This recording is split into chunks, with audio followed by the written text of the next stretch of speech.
السلام عليكم ورحمة الله تعالى وبركاته. من مدينة السقر في ولاية تيارت بالجزائر. اليوم الجمعة 10 فبراير 2023. نتكلم على هذا الوضعية هنا. هذا مستشفى تيارت كما راكم تقراو، وهذاك الرجل مدير الصحة تاع ولاية تيارت. في الحق ما عندي ما نقول فيه، راجل طيب، ولكن اللي يخدموا معاه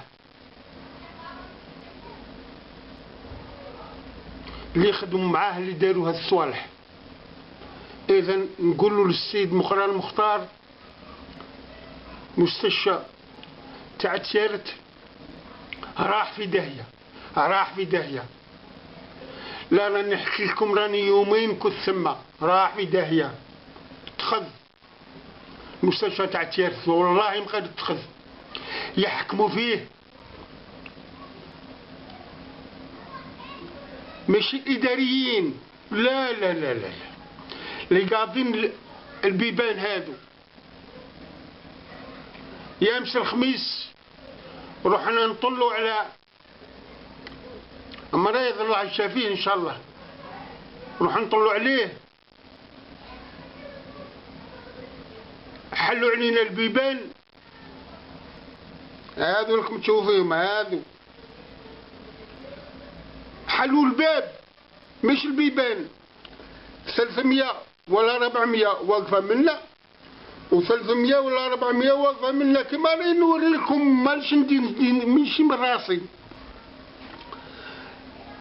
قريب 600 ولا 700 واحد واقفة باه تدخل. يامس حلوا علينا الباب الصغير هذا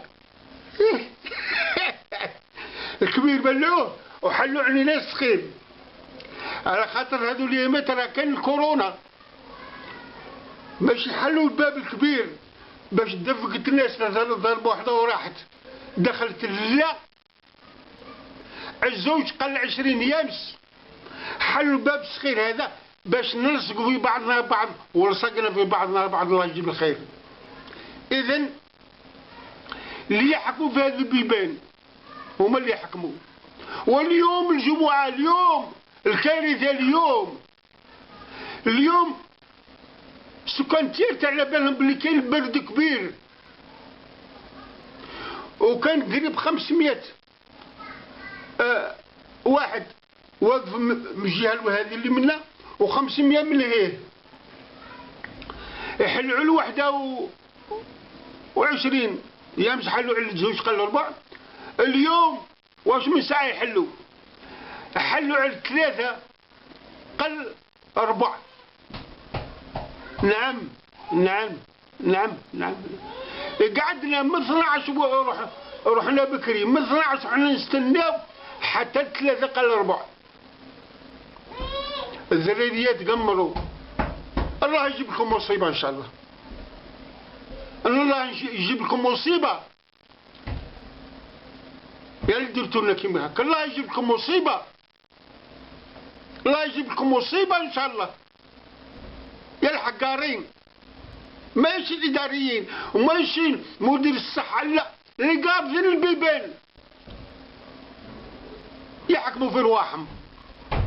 إذن نقول للسيد مدير الصحة، صحيح مش انت، ولكن هذا الناس يخدموا معاك. السلام عليكم ورحمة الله تعالى وبركاته.